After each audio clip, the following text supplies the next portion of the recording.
All right.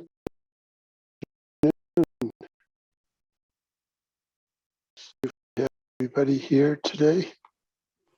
I'm going to start today's Commission Chicago Landmarks. Today's date is December 2nd. I'd like to call this meeting to order. I'll start with the roll call. Vice Chair Commissioner Jekowitz. Here, I can hear and see you. Thank you. Commissioner Cox. Here, I can see you and hear you. Thank you. Commissioner Burns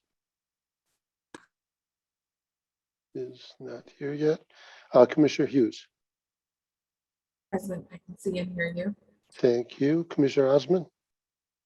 I can see and hear you. Thank you. Commissioner Ponce. I can see and hear you. Thank you. And Commissioner Tolliver. Present, I can see and hear you. Thank you so much. And this is great.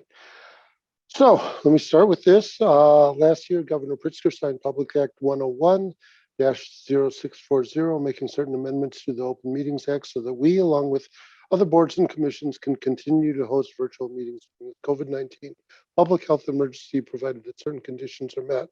One of those conditions is that I, as head of the Commission in Chicago Landmarks, determine that an in-person meeting of the Commission in Chicago Landmarks and its permit review committee are not practical or prudent. I want to make sure that a virtual meeting meets all the conditions of the Open Meetings Act as amended. Therefore, I am making a determination pursuant to Section 7E2 of the Open Meetings Act that an in-person meeting of this Commission in Chicago Landmarks and its permit review committee is not practical or prudent. Similarly, I am making a determination pursuant to Section 7E5 that because of the disaster as declared by the governor, it is unfeasible for at least one member of the Commission in Chicago Landmarks or its chief administrative officer or its chief legal officer to be physically present at the meeting place for either meeting. Pursuant to a resolution adopted by the Commission on Chicago Landmarks on June 4th, 2020, regarding the chairman's emergency rulemaking powers, I issued emergency rules governing the conduct of remote public commission meetings and provisions for remote public participation effective January 19th, 2021. These rules were posted on the Commission's website. In line with these emergency rules, today's regular Commission meeting is a virtual meeting being simulcast to the general public via live streaming. Commission meetings have been held virtually since May of last year. Meetings are structured to minimize the chances of technical difficulties. Members of the general public have been encouraged to submit written statements in advance of the meeting, and these have been posted on the Commission's website and are available for viewing during the virtual meeting at www.chicago.gov/CCL. Members of the public desiring to speak at today's meetings were required to register before the meeting, and verbal statements by the public for all agenda items will take place at the beginning of the meeting. Applicants and their representatives, as well as aldermen, were asked to contact staff if they desire to speak, and they will be able to do so after the staff presentation on a specific project. 3 members of the general public signed up to speak as of the deadline of 12:45 p.m. on Tuesday, November 30th, and were provided instructions regarding how to do so. I'd like to call upon these people now. Please limit your comments to 3 minutes. Begin by stating your name and association you represent, if any, for the record. 1 person signed up to speak about the agenda item number 2, the preliminary landmark recommendation for the Ludlow Typograph Company building. And that would be Ms. Ward Miller, Mr. Miller. Can you hear me, Commissioner Wong? Good afternoon, Commissioner Wong and members of the Chicago Landmark Commission. I'm Ward Miller with Preservation Chicago. We at Preservation Chicago fully support the preliminary landmark recommendation for the Ludlow Typographic Company located at 2028 to 2062 North Clybourne Avenue in Chicago. The Ludlow Typographic building, designed by noted Chicago architect Alfred Alschuler, is a marvelous 3- and 4-story red brick structure with limestone detailing spanning a block of North Clybourne Avenue between Magnolia and Lakewood Avenues. The Ludlow's architect, Alfred Alschuler, is known for his many fine buildings, with several being designated Chicago landmarks, including the former London Guarantee Building, now the London House Hotel at Michigan Avenue in Wacker, the former Florsheim Shoe Company building in the Avondale community, and the KAM Isaiah Israel Temple in the Hyde Park Kenwood community. We at Preservation Chicago applaud Annexation LLC and their partnership, along with Greg Architects, for their commitment to preserve, restore, and repurpose this wonderful example of a warehouse building by Alfred Alschuler. This is especially important as so much of the Clybourne corridor has been overrun with suburban-style strip malls, and such developments are really a poor example of urban planning. So this wonderful building will be a great example of what a revisioning of historic buildings can provide for a community, and such principles should be embraced elsewhere in the Clybourne corridor and nearby. The Ludlow Building also represents a building of great significance, which was overlooked and not included in the city's built environment survey, known and published as the Chicago Historic Resources Survey, conducted between 1983 and 1996. And this was really a forward-thinking document of the city's many great buildings. And it was born from the loss of Adler and Sullivan's Felsenthal store on 47th Street. So we want to encourage an update of the CHRS as we know it, which overlooks such buildings as the Emmett Till and Maybe Till Mobley House, the Ludlow Building, and many other buildings that were considered too new to be considered in the survey, like the IBM building, the Federal Center, both by Mies van der Rohe, and the Thompson Center, to name several examples. So we just wanted to encourage an update of that landmark survey, and also note that Alfred Alschuler, the architect of this building, was the father of longtime landmark commissioner Marion Alschuler Dupre, a wonderful, wonderful woman who is so involved in the preservation and architecture community in Chicago. Thank you. Thank you, Mr. Miller. Two people have signed up to speak on agenda item number 3, the final landmark recommendation for the Seth Warner House. And Mr. Chavez, Max Chavez, are you there? Can you hear me all right? We sure can. Wonderful. Hi, Chairman Wong and members of the Commission on Chicago Landmarks. This is Max Chavez, Director of Research and Special Projects at Preservation Chicago. I'm here to voice our support for the final landmark recommendation for the Seth Warner House, located at 631 North Central in the Austin neighborhood. We here at Preservation Chicago are thrilled to see this fantastic home at this stage of the landmarking process, and we're so excited that this will hopefully soon be Chicago's newest official landmark. The Seth Warner House is significant for many reasons that have been discussed at length during this landmarking process.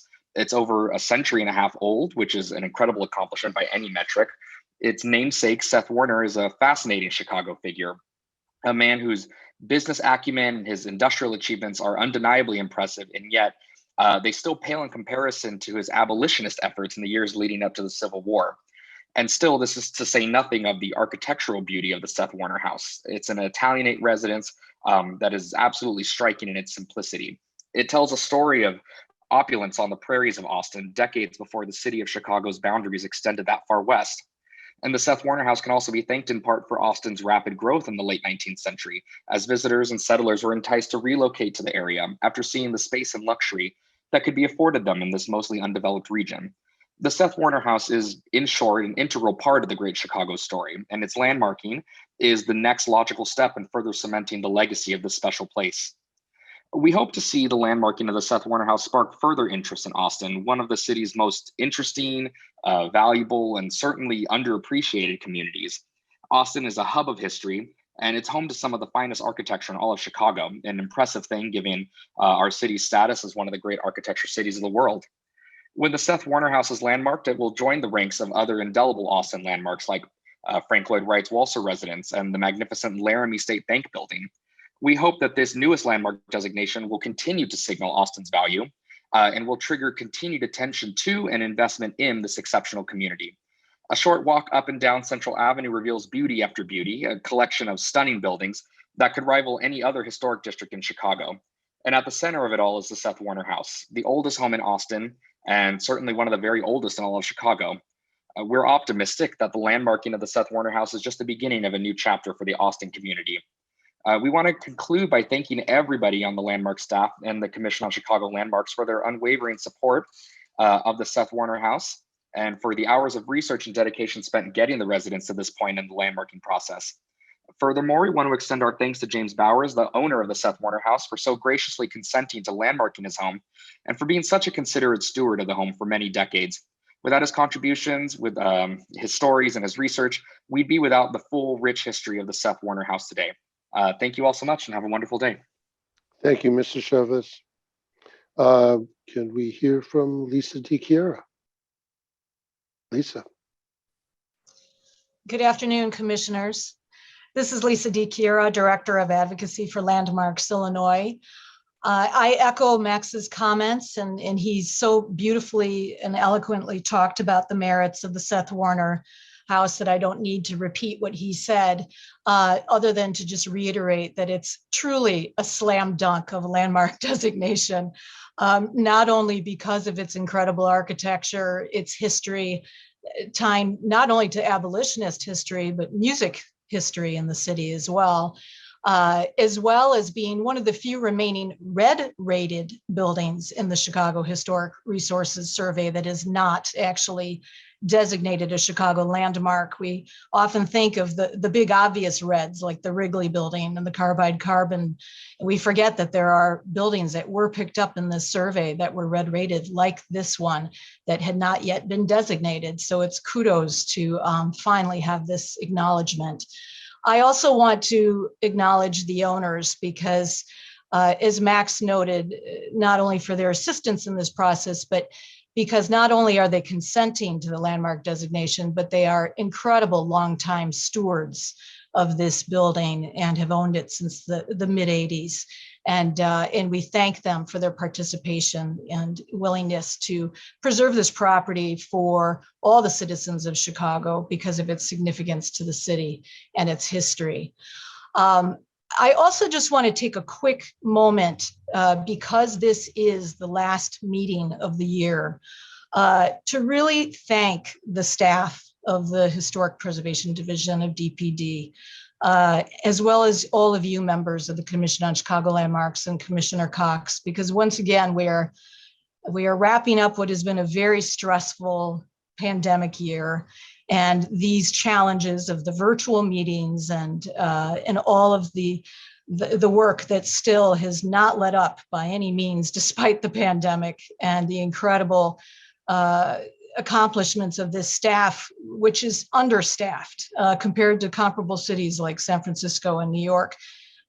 We have a very small dedicated staff in this division at DPD, and I really want to thank them for all of their work, both remotely and back in person at the office.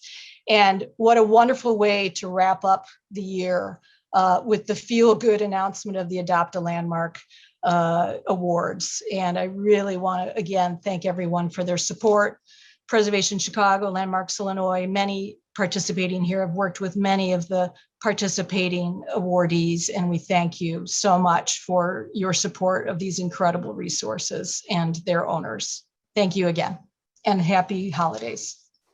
Thank you, Ms. DiChiara, and kudos to you all. You, the advocacy of you folks have really been outstanding as well, and we really truly appreciate everything that you all have done, and appreciate the kind words for the staff as well.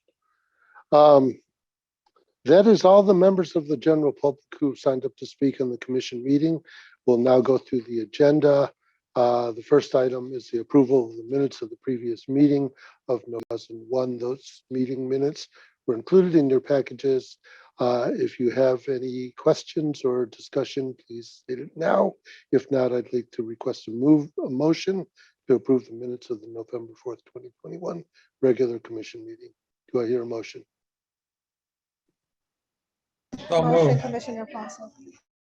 Commissioner Tolliver was moved. I'm sorry, who was that? Who? Commissioner Ponce. Commissioner Ponce, a second. All in favor, say aye. Aye. Aye. Any disapprove? The motion carries unanimously. We'll go on to the next item is the preliminary landmark recommendation for the Ludlow Typograph Company building at 2028 to 2062 North Clybourne Avenue. And this is in the second ward. Dan Kleiber, this is your project. Let us know what's going on. Good afternoon. Can you hear me okay? We sure can. Thank you. Great. Thank you, Chairman Wong. The Ludlow Typograph Company building, or simply the Ludlow Building, is a significant Prairie School-influenced commercial-style building that was home to the Ludlow Typograph Company, a major designer of typefaces and printing equipment used nationally in the printing industry from the 1910s to the 1970s. To help orient you, the Ludlow Building is located in Chicago's Lincoln Park community area at 2028 to 2062 North Clybourne Avenue, just north and east of the North Branch of the Chicago River. The building faces northeast onto Clybourne Avenue and has a secondary elevation on Magnolia Avenue to the southeast. The Ludlow Building was built and expanded over time following the growth and success of the Ludlow Typograph Company, as can be seen on the graphic before you. The first portion of the building was completed in 1913 and was designed by architect Alfred S. Elschuler for a different manufacturer. Ludlow made the building its headquarters in 1918. This early portion, or Block 1, consisted of the first 2 floors of the southeast end of the building on the left side. Also in 1918, Ludlow built the first story of Block 2, which was given its upper floors in 1921. That same year, Block 3, a 3-story addition, was also completed. Several years later, in 1928, Ludlow built Block 4, which is a 4-story addition that provided the company with new office suites. Block 5 was completed in 1948 and was the final major addition to the building, with the exception of second and third floor additions to the original Block 1, which were added in the 1950s, completing the existing building as it stands today. Staff believes that the Ludlow Building meets 4 criterion for designation, including Criterion 1. The Ludlow Building is significant in Chicago's history for its association with the printing industry, which was largely centered in Chicago during the early to mid-20th century. The building is also significant for its association with the Ludlow Typograph Company, a major supplier of printing equipment and an important typeface design house. The Ludlow Typograph Company's contributions to the printing industry include the development of the Ludlow Typograph, a machine used for casting lines of type for setting in printing presses, as well as the creation of dozens of popular typefaces. The company was founded in 1906 in Cleveland and moved to the Clybourne Avenue location in Chicago in 1918. By this time, Ludlow had developed a commercially successful machine that could cast larger font size lines of type for printing headlines, titles, and other printed headings, such as in advertisements. Ludlow typograph machines were added to printing facilities across the United States and around the world. The large font sizes produced by the machine allowed printers to easily create large text for a variety of printed media. Unlike hand typesetting and even other machine systems, Ludlow offered a growing collection of typefaces for use with its machines. Staff also believes that the Ludlow Building is significant under Criterion 3 for its association with nationally renowned typeface designers Douglas C. McMurtry and Robert H. Middleton, who developed a range of classic and modern typefaces. McMurtry was a nationally renowned expert on printing and typography. He published over 400 books on printing and typography and designed some of Ludlow's iconic typefaces, including the visually dynamic sans serif typeface, Ultra Modern. He regularly presented lectures to publishers, advertisers, newspaper publishers, and others in the printing industry on the benefits of and need for effective typographic design. Middleton was employed at Ludlow from 1933 to 1971. Middleton was an accomplished typographic artist and is credited with designing over 100 typefaces that encompass both artistic alternatives to established designs as well as completely new and modern styles. Staff also believes that Ludlow Building meets Criterion 4 for architecture, as it is a fine example of the commercial style of architecture in Chicago as applied to a utilitarian industrial building. The Ludlow Building has a repeating layout that is distinguished by a high-quality design, which made it possible for future expansion both horizontally and vertically, as Ludlow required additional production space.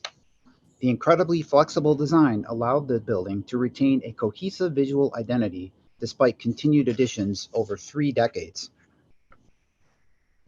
The Ludlow Building and its 5 blocks are clad in red brick with limestone trim, which decorates the building and surrounds doorways along the Clybourne Avenue elevation.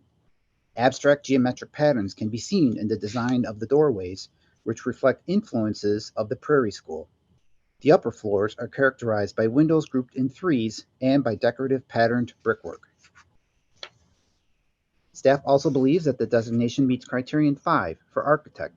The Ludlow Building's initial Block 1 was designed by notable Chicago architect Alfred S. Alschuler. Later additions to the Ludlow Building carried forward the theme and form of Alschuler's original design. Alschuler was one of Chicago's most prominent and prolific early 20th century architects. Alschuler specialized in commercial and industrial architecture, but he designed a wide range of structures throughout his career, including hundreds of public buildings, synagogues, apartment buildings, and utilitarian manufacturing and storage buildings. His works include several significant downtown buildings, including the London Guarantee and Accident Building at 360 North Michigan Avenue, a designated Chicago landmark, and the Benson and Rickson department store at 230 South State Street. An industrial example of Alschuler's work includes the Florsheim Shoe Company building at 3963 West Belmont. Furthermore, the Ludlow Building is one of several manufacturing buildings designed by Alschuler associated with Chicago's printing industry. Alschuler's most prominent design for a Chicago printer was the non-extant complex for the Cuneo Henberry Printing Company along Grove Street near 22nd Street. Extant examples include the Atwell Printing Company building at 221 East Cullerton and the Columbia Color Type Company building on the northwest corner of 21st Street and Calumet. In addition to the landmark criteria just discussed, staff believes that the Ludlow Building also meets the separate integrity criterion. The Ludlow Building retains very good physical integrity on its exterior, displayed through its historic location, overall design, historic materials, and details. The building retains its historic street elevations along Clybourne Avenue and Magnolia Avenue and retains many intact traditional building materials, including brickwork and stone. Changes to the building do not impact the historic or architectural significance of it. Minor alterations include replacement of windows and doors and the construction of a raised loading dock at the northwest end of the building. Despite these changes, the Ludlow Building continues to express its historic industrial, architectural, and aesthetic value. The Ludlow Building is located in the 2nd Ward, and Alderman Brian Hopkins has expressed his support for the proposed designation. In addition, the building's current owner is supportive of the proposed landmark designation of the building to help facilitate its planned residential commercial reuse and is here today. In conclusion, Historic Preservation Division staff recommend that the Ludlow Building's significant historical and architectural features be preliminarily identified as all exterior elevations, including roof lines of the building. You have a preliminary landmark recommendation to that effect. Thank you. Thank you, Dan. Does the commission have any questions for Dan at this time? I did have a question, Dan, regarding the exterior elevations. Would that include the doors themselves? There's seems to be, I know that the surrounds are fairly consistent in terms of that limestone, but the doors themselves seem to be a variety of different types. I think the entire facade, would be looked at. As of this time, I can't comment exactly on a specific door. It's about the best I can say. Okay, all right. I guess Commissioner Jekowicz will deal with that when it comes to a permit. I think Deanna is Deanna trying to have her hand up over there? Yes, Commissioner, Commissioner, yes, I Deanna, can answer thank you. that if you like. Yep. So the permit review committee did review a proposed rehabilitation for the building already and approved it with conditions. And the doors are going to be replaced. I believe that there is a lot of changes to the doors over time already. Great. Okay. Thank you very much. I understand that the owners are here, Mr. Morgan, Mr. Farino. Would you like to make a statement?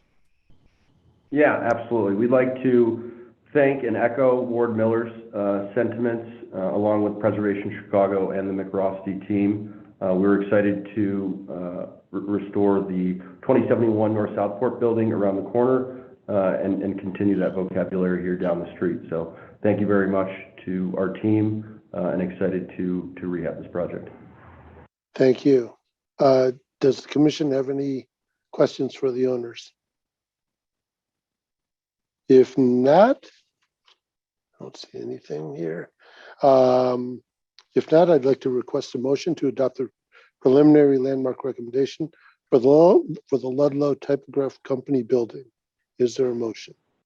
So moved. Commissioner Jakevich. Commissioner Seconded. Jakevich, and there's a second by Commissioner Hughes, was it? Yes. Okay, I'll do the roll call. Commissioner Cox? Yes. Commissioner Burns? Is Commissioner Burns here yet? No, I think she's out today. Commissioner Osmond? Yes. Commissioner Ponce? Yes. Commissioner Tolliver? Yes. And I am also a yes. The motion carries unanimously. Congratulations, folks, and we'll look forward to the future on this building. The next item on the agenda is the Seth Warner House, the final landmark recommendation for the Seth Warner House located at 631 North Central Avenue in the 37th Ward. And Matt Crawford, I think you have this one. Thanks, Chairman Wong. Commissioners, can you hear me? We sure can. Great. So just to recap, you approved the preliminary recommendation for the Seth Warner House in October. And then last month, we had a favorable report from the Department of Planning and Development for the designation. The owner has since consented in writing. So today you can consider a final recommendation to City Council. The house is located in the Austin community area on Chicago's west side. You preliminarily found that the building meets 3 criteria for designation, including heritage. The house exemplifies layers of heritage. One is Chicago's early development and outlying neighborhoods of rural settlements. Here's the house around 1900 when it retained its original setting as a gentleman's farm with an orchard, pasture, barn, and carriage house. Another layer of heritage exemplified by the house is the impact of the World's Columbian Exhibition. In 1892, the Warners sold the house and the new owner converted it to a hotel for fair visitors known as the Elms. And the third important layer of heritage reflected in the house is that of music culture in Chicago. From 1924 to 1979, the house housed a series of music conservatories serving Austin and the larger Chicago community that together provided education to an estimated 31,000 students. We also found that it meets Criterion 3 for its association with a significant person. The house was built as a family home by Seth Porter Warner, one of Chicago's earliest settlers, a successful businessman, an active abolitionist and patron of music in Chicago's earliest days as a pioneer settlement. In 1851, he built Warner's Hall, shown here. It was an early music venue.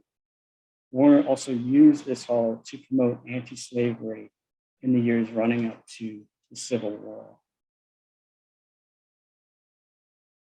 We also found that the building was a significant work of architecture. The house is an excellent and very early example of the Italian style of architecture, and it stands as a rare example of the cube and cupola typology within that style. We also found that it meets the separate integrity criterion.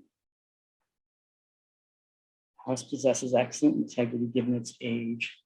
Of course, its setting has changed from a gentleman's farm to an urban neighborhood. This does not diminish the building's ability to express its historic and architectural importance. The building remains in its original location on Central Avenue, one of early Austin's premier residential streets. There too remains the house's proximity to Central Avenue CTA Green Line station, which was the location of the community's first commuter rail station. As you can see from these photos, the roofline of the house was changed at an unknown date in the early 20th century, but in the 1980s, it was restored back. The house is in the 37th Ward, and Alderman Litz is aware of the proposal. As you've heard, the Bowers live in the house for many decades. They requested landmark designation and consented to it. The significant historical and architectural features have been identified as all exterior elevations, including roof lines of the building. So I'm happy to answer any questions you might have. And I think Mr. Bowers is here as well. Thank you. Thank you, Matt. Does the commission have any questions for Matt at this time? Seeing none, I understand that Mr. Bowers is here. Would you like to make a statement? Absolutely, Chairman. Thank you for the opportunity. I assume you can hear me? Yes, we can. Okay. I'd like to thank everybody involved in this process, from the commission to Illinois Landmarks, to Matt Crawford, Ward Miller, Max Chavez, Lisa DiChiara. My wife and I have been actively involved in the Austin community for over 35 years. We are proud to be members of this community, and we're still working on the restoration of this house. It probably bit off more than we could chew when we bought it. There were 8 layers of roof on the house. As you can see, there's still scaffolding present that will come down shortly, but there are approximately 48 of the original brackets that I've started restoring in the basement. At some point that may get done. Each one takes about a week to restore. They're very heavy.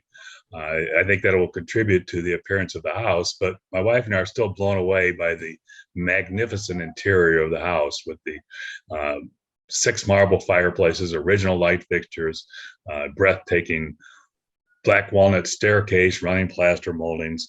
It's a beautiful example of architecture in this community, and we are actively involved in restoring and rejuvenating Chicago Avenue business corridor in Austin. I'm a member of the board of directors of the Austin Chamber of Commerce. I've worked with Ward Miller on the Laramie State Bank building. We think that the more of these buildings that can be brought to prominence will help improve the character and the livability of our community in Austin, which we've grown to know and love.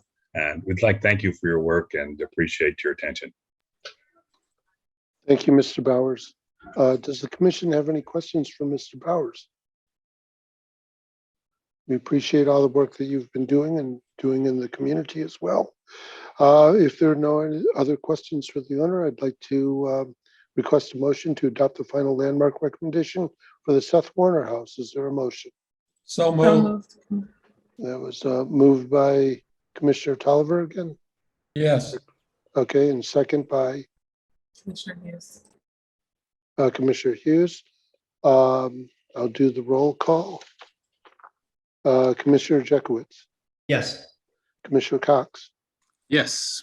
Commissioner Osmond, Yes. Commissioner Ponce, Yes. and I am a yes also. The motion carries unanimously. Congratulations, folks. This is a wonderful project and look forward to the future of this building. Sounds great. Next item on the agenda is the preliminary decision on permit application for the demolition pursuant to 2-120-740 through 2-120-825 of the municipal code on the property located at 843 North Wolcott Avenue in the East Village District. And Matt, if you could tell us what's going on with this project. Thank you, Chairman. On March 3rd, 2020, 20 months ago, we received a permit to demolish this workers' cottage in the East Village district. For the past 20 months, the applicants and the owner, the Ortgan family, has asked to delay bringing it forward to you as they wanted to meet with you in person. As the COVID endemic continues, they really wanted to move forward today.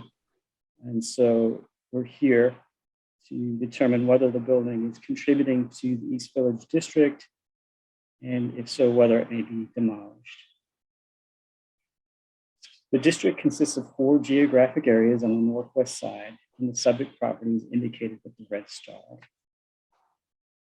For context, this shows the block on which it's located. It's the 800 block of North Wolcott. And you can see it consists of cottages and flat buildings and corner apartments interspersed with new construction. The subject property is outlined in red. East Village was designated in 2006 and consists of 19th century working class housing. And it was home to European immigrants who settled here. The right of this slide is a clip of the district's building catalog, which preliminarily identified the subject building as non-contributing to the district, reflecting staff's preliminary opinion based on information available at that time. This preliminary determination is not binding on staff or the commission. Based on more intensive research since we received the demolition permit, and new archival information that wasn't available in 2006, I would now recommend to you that this building is contributing to the district. Should you agree in the presentation that follows that the building is contributing, Article 3, G3 of your rules and regulations establishes that the demolition of a contributing building in a district is in and of itself an adverse effect. Article 3, G4 then provides 6 criteria for determining whether the building is contributing. And I will go through each one of these. The first asks if the subject property exhibits the significant historical and architectural features of the district. These are identified in the designation ordinance. It states the district, quote, exemplifies the high quality working class residential architecture constructed on the west side in the West Town neighborhood.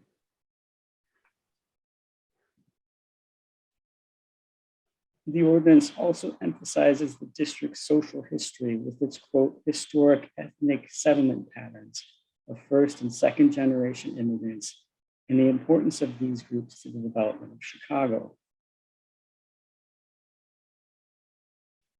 The ordinance also talks about workers' cottages, like the subject property, stating that this district is, quote, a distinctive cross-section of workers' cottages, single-family houses, small flat buildings, and small apartment buildings.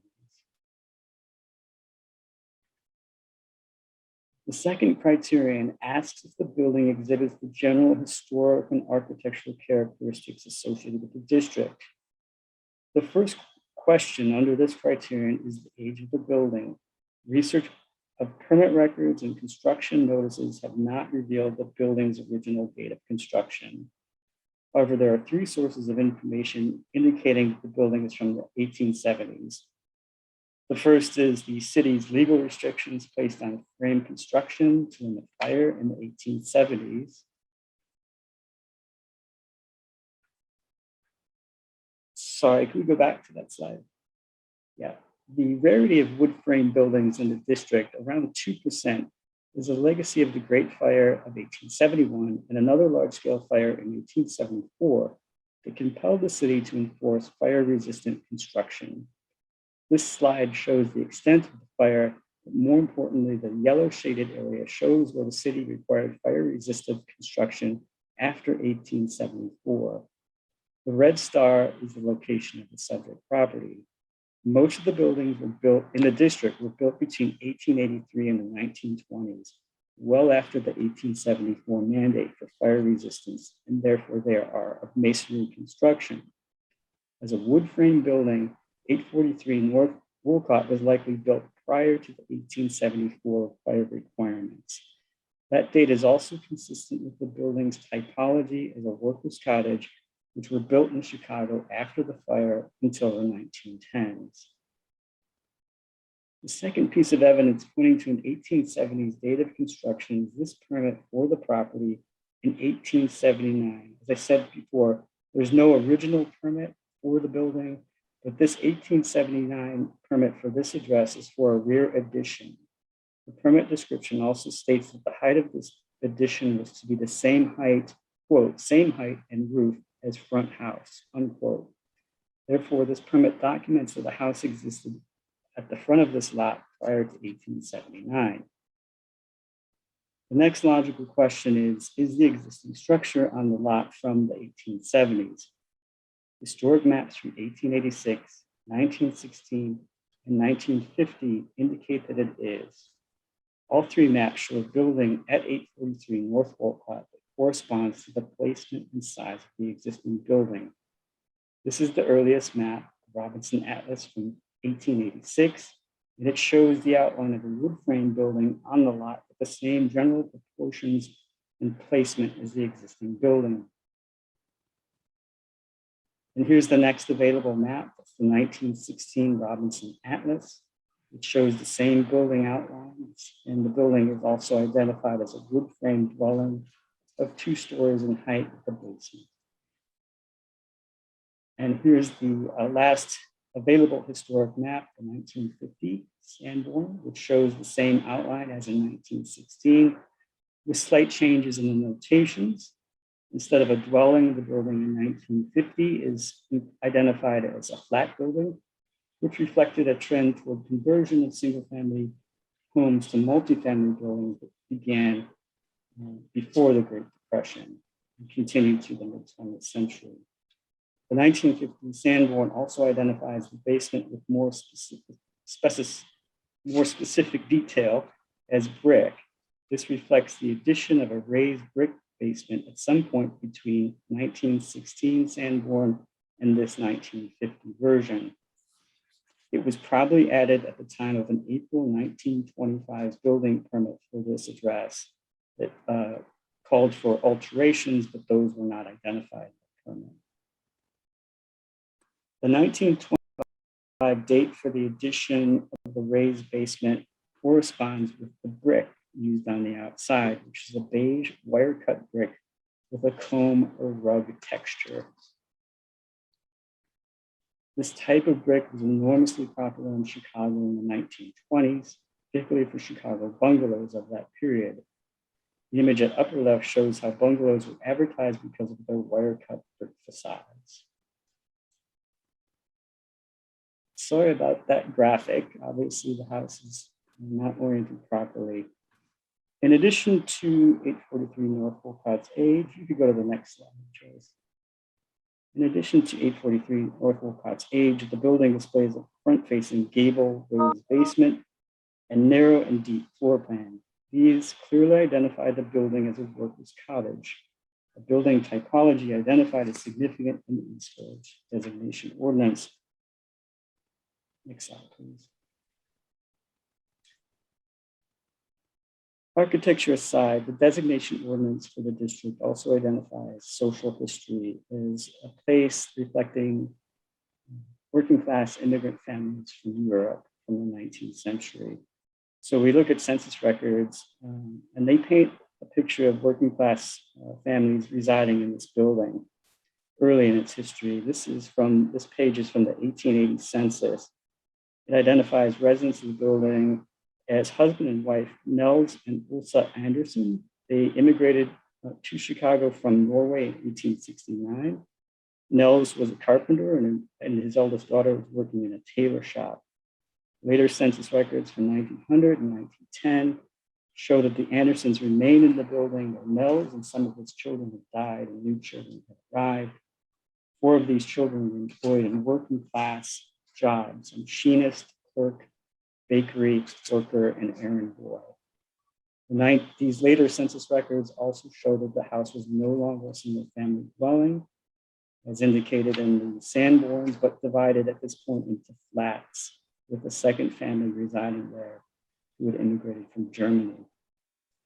So the house was clearly home to and reflects this European immigrant culture identified in the district. Moving to Criterion 3, which asks if the subject property respects the general site characteristics associated with East Village. The landmark designation ordinance notes that the district's, quote, distinct visual unity, unquote, is based on factors including siting, which is characterized by the narrow lot sizes and density of the neighborhood. Here is the current zoning map showing the building outlines with the subject property highlighted. Its siting is consistent with the block and the district as a whole. It stands on a 25-foot wide lot with a depth of 125 feet, which is standard for the district. The building is rectangular in plan with a narrow front measuring 22 feet wide, leaving a 3-foot gangway between the neighboring building to the south, which is typical of other mid-block buildings in this district. The front yard setback is also consistent with the district. Moving to Criterion 4, which asks if the subject property exhibits the general size, shape, and scale associated with the district. With its 2-story height, 22-foot wide by 53-foot deep site plan, the building is very consistent with others, single-family residences in the district. Moving then to Criterion 5, which asks if the materials of the subject property are compatible with the district in general character, color, and texture. The answer here is no. The subject building is currently clad in vinyl siding, which was common additions to buildings in the mid-20th century. It is certainly possible that the original wood siding or evidence of it can be found if this vinyl is removed. The raised brick basement is compatible with the district. Finally, there's Criterion 6, which asks if the building that has been altered can be reversed, particularly synthetic siding. And certainly that is possible with a building to remove the synthetic siding. Other changes include the non-historic porch enclosure with concrete stairs at the front facade, also potentially reversible changes. So in conclusion, staff recommends to you that you find preliminary that the significant historical and architectural features of the district are all exterior building elevations, including roof lines visible from the public way. Preliminarily find that the workers' cottage at 843 North Wolcott, a residential building constructed circa 1870, is contributing to the district. Preliminarily find that demolition of this contributing building within this district is a per se adverse effect. Preliminary find that the demolition of the subject property will adversely affect and destroy significant features of the property in the district. And finally, that you issue a preliminary decision disapproving the permit application. Should you issue a preliminary decision disapproving of the application, that would provide an opportunity for the applicant to request an informal conference before the commission. And if that informal conference does not reach an accord, a public hearing on the permit application would be scheduled in accordance with the ordinance. I'm happy to answer any questions. Representatives of the owner, the Wolcott family, are here, as is their attorney, Mr. David Hyde. Thank you. Thank you, Matt. Does the commission have any questions for Matt?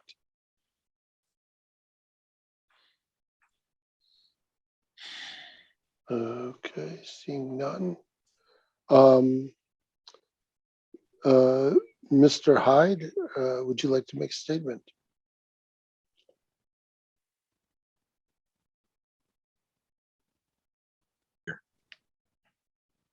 Are you there, Mr. Hyde? Yes, Mr. Commissioner, I am. Okay. Floor is yours, sir. Thank you. Good afternoon, Mr. Chairman, and the other honorable members of the commission. My name is David Hyde, and I'm an attorney here in Chicago, and I represent the Ortegon family in this application for a demolition permit. You won't be hearing from me very long this afternoon because you're going to be hearing from A member of the Ortegon family, Dr. Nicole Ortegon and her husband, Dr. Andrew Roback. They've been living in this property for some time now. Dr. Ortegon she's a doctor of education. She teaches at Loyola here in Chicago. And over the past 18 plus months, Nicole and her husband have been doing intensive research into the history of their family's property. And it's a piece of property that has been in the Ortegon family for over 50 years. They're going to, in contrast to the presentation you just heard from Mr. Crawford, which was very thorough and thoughtful, in contrast to that presentation, we respectfully submit to the commission that this is not a contributing building. And as a result of its non-contributing nature, that a demolition of this building will not have an adverse effect on the historic district. And as a result, we would respectfully request that the commission grant this demolition permit. The commission will also be hearing from an architect, Mr. David Cornice, who personally inspected the property, and he's going to present his findings, which are consistent with those of the initial report that you'll hear from my clients. Mr. Cornice is an experienced architect, and as I said, personally inspected this building and reached conclusions consistent with those of our initial report. And with that, I will turn this over to Dr. Nicole Ortegon and her husband, Dr. Andrew Roback, if you please. Thank you. Dr. Ortegon. So they can't see me? Can you hear us and see us? You can hear us? We can hear you. Okay, we have slides prepared. Are we presenting those slides or, okay, Joyce is going to. Okay. All right. I know when you want me to advance the slides. Okay, thank you. Okay, thank you. Good afternoon, Mr. Chairman and honorable commissioners. First, we thank you for the opportunity to address the commission today. My name is Nicole Ortegon, daughter of property owner Daniel. I'm joined by my husband, Andrew Roback, to speak on behalf of my family. My husband and I currently reside at the property and have ourselves been proud residents of the East Village community for over 14 years. The Ortegons, a Mexican-American family of 8, moved from Laredo, Texas to Chicago, Illinois in 1956. My grandparents, Manuel and Eva, labored arduously to achieve the American dream of home ownership. In 1968, they purchased the property located at 843 North Wolcott Avenue, providing a new beginning for themselves and their 6 children. The property has been in my family for 53 years, and 3 generations have known it as home. We have a deep respect for the history of the neighborhood, a history of which we are a part. My family has worked to maintain the property to the best of its abilities. However, the owners, now in their elderly years, are no longer able to do so physically or financially. Slide 2, please. We are admittedly not experts in the architectural domain. We have, however, dedicated the past 18 months to researching the history of this property and have compiled our research into the report you received. Through an examination of factual evidence, we intend to prove a counter narrative to the cities. We humbly offer our testimony that the building was constructed outside the contributing period and that its demolition will not have an adverse effect on the district, and that hopes that the commission will approve the owner's request for a demolition permit. Slide 3, please. The city has provided its interpretation of the fire map evidence as a counter narrative to the city's claim of the addition of a raised brick basement in circa 1925. We offer our interpretation of the 3 existing Robinson and Sanborn fire maps. And I would just quickly add that in rebuttal to the city's remarks, that the original fire limits put in place after the Chicago fire were hollow and that they weren't enforced, especially among German immigrants on the north side. That's from the Chicago History Encyclopedia from the Chicago Historical Society, footnote 27 in our report. Next slide, please. Slide 4. HPD argues that this structure is an 1870s workers' cottage. EVA argues it's an Italianate frame structure that typically predated the later red brick Victorians in the district. However, on the NRHP application, the architects listed the structure as gable front, a vernacular style that we understand could have been built outside of the contributing period. We propose that 3 structures have existed on this plot of land since it was portioned in the 19th century. The original structure, likely a modest workers' cottage, the original structure with an addition on the rear, That's from 1879. And the current structure that sits on the land today. In order to differentiate these structures, table 2 here shows the characteristics of each. As you can see, the materials of construction, heating, lighting, and exterior finishes on the current structure are all consistent with a building constructed circa 1930, not an historic 19th century workers' cottage. Next slide, please. In further support of our argument, we offer testimonial evidence in the form of an interview conducted in July of 2020 with Joseph Ortegon, son of Manuel, the individual, my grandfather, who purchased the building in 1968. Joseph recalls his encounter with a gentleman who claims to have been present at the construction of the building. Despite the conversation having taken place in 1987, Joseph has a clear recollection of the encounter, during which the older gentleman discussed how the structure was built during the time of the Great Depression. He explained that the intention was to create a full brick structure. However, in light of financial hardship, a half brick structure was built and finished as a frame house. David Cornez, who will speak momentarily, also dated the construction of the property to post-1930 based on construction materials and architectural details.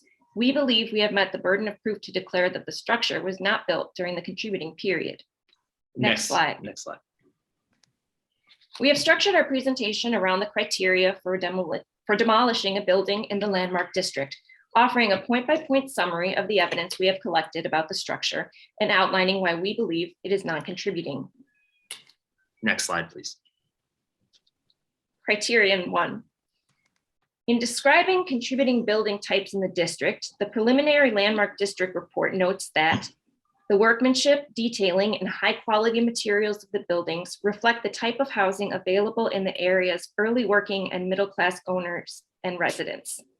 It describes the characteristics of a typical worker's cottage, noting the majority of the cottages are constructed of brick. However, a handsome wood frame cottage exists at 1817 West Thomas Street. Next slide, please. It seems unusual that when the authors of the landmark designation report were compiling a list of frame workers' cottages in the district, they would omit 843 North Wolcott as an example of this type of structure. But a comparison of these structures reveals why. It has no properties characterized by the HPD as emblematic of construction for contributing properties in this district.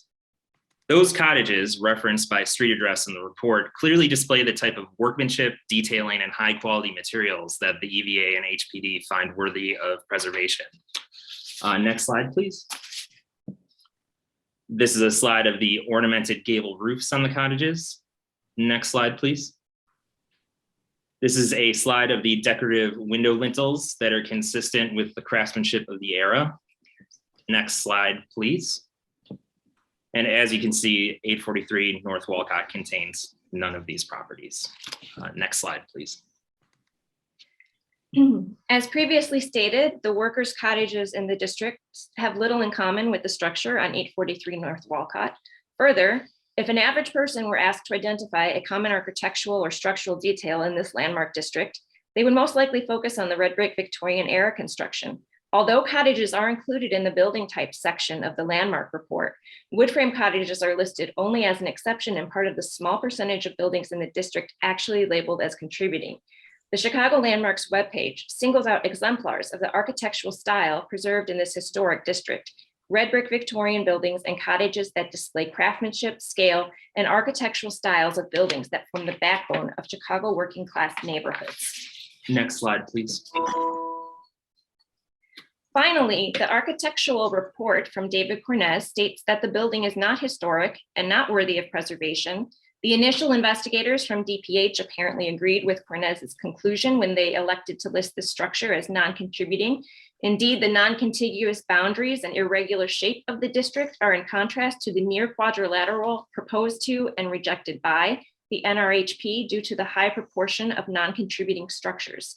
The boundaries of the district appear to have captured 843 North Wolcott and most of the structures on the block, in between other architecturally significant properties that bookend the block. We contend that the property does not demonstrate the architectural characteristics typically associated with the district. Next slide, please. Since these criteria are closely related, Criterion 3 and Criterion 4, our discussion in this section will address both. In previous hearings, the HPD has argued that a contributing property shares general site characteristics associated with the district with setbacks consistent with the Sanborn maps.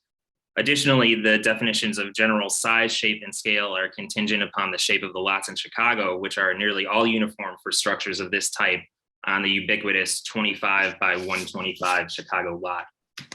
In an effort to compare this structure with other frame structures in the district, we reproduced the 1950 Sanborn maps, correlated existing structures to the frame structures on those maps, and visually surveyed all of these structures in the district.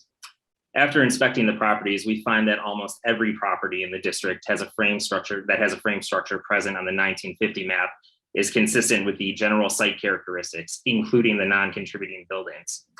Within this context, size, shape, and scale should not be given significant consideration in determining whether 843 North Wolcott is contributing property, since adherence to this broad criterion is almost universal, especially when compared with the extensive historical evidence presented on this property. Next slide, please. Criterion 5, many of the arguments presented by the EVA and HPD center around speculation of what materials might be present and could possibly be restored. For example, the EVA claims that the building appears to retain its original front window configuration, if not the windows themselves. This is not correct. The original windows on the front of the building were replaced with vinyl windows in the 1980s. There's nothing underneath these vinyl windows to restore. Even the original windows on the front of the basement unit appeared to be of a recent vintage, according to Cornez's architectural report. Since the homeowner's knowledge was not solicited, these opinions contain inaccurate assumptions about the structure's construction and materials. Next slide, please. Much has been made of the fact that 843 North Wolcott is a frame structure in a district with few remaining frame structures. We respectfully disagree that this fact should be given significant weight. It is not surprising that there are few frame cottages in the district because there were hardly any to begin with. As you can see from the graphic, in comparison with the types of structures present in 1950, the past 7 decades have seen a minimal decrease in frame structures, hardly indicative of an epidemic of frame structure demolitions. The materials alone do not constitute a significant historical architectural characteristic of this structure. The one frame cottage noted in the landmark designation report is aesthetically noteworthy due to the ornate craftsmanship and style of the building, features not shared with 843 North Wolcott. Therefore, the modest decline in percentage of frame structures in the landmark district over the past 7 decades should not affect whether 843 North Wolcott is contributing. The city argues the lot is rectangular in shape. Again, we refer to the lot dimensions in Chicago of 25 by 125. The lot is rectangular. Therefore, if one is to build a structure on the lot, it stands to reason it would be rectangular.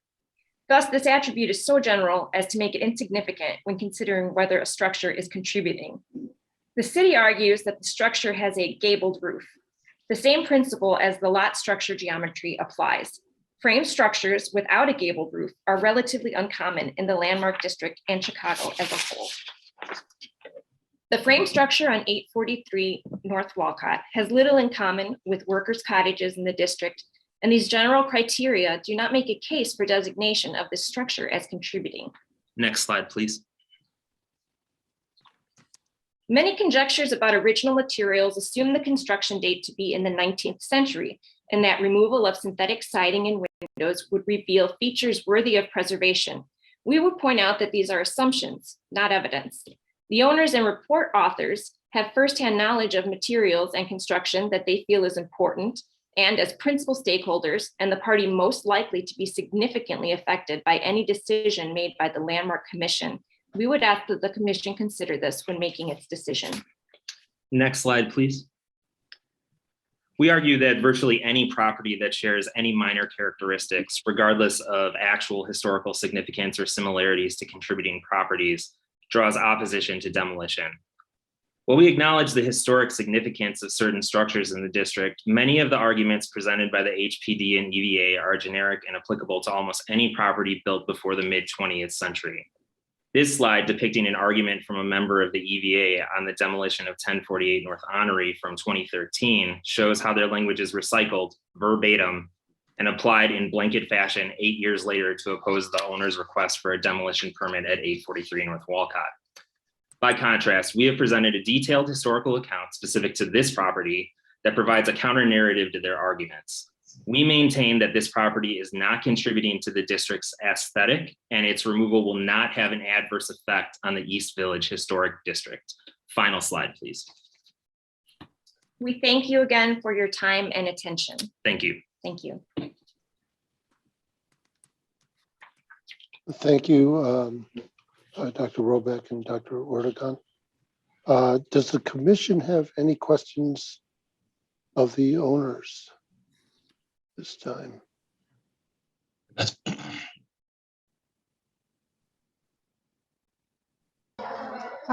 don't have a question. I just have a comment. Thank you for your presentation. I thought it answered a lot of my questions that was coming up during Matt Crawford's presentation.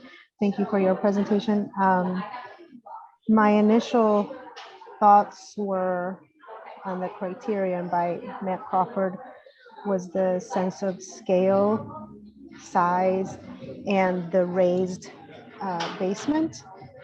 So I definitely appreciate the research, the thorough research that you have done to answer those questions. So I guess my question would be not to the owners, but then just what are your thoughts on this research on the for staff?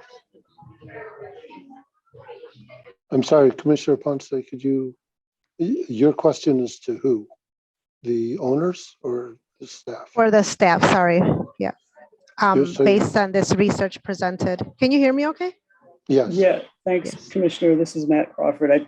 I have not spoken with Oregon, but of course I've spoken with their attorney, and I saw this report, and this report was in the packet. I'd like to applaud Drs. Roback and Oregon for the research that they've done, and a lot of information.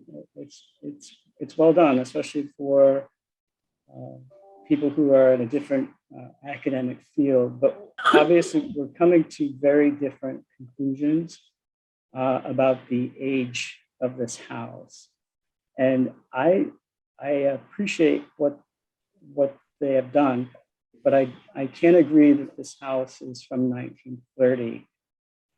If you look at the information that I provided, there's basically three, albeit circumstantial, pieces of evidence that point to an 1870s date of construction.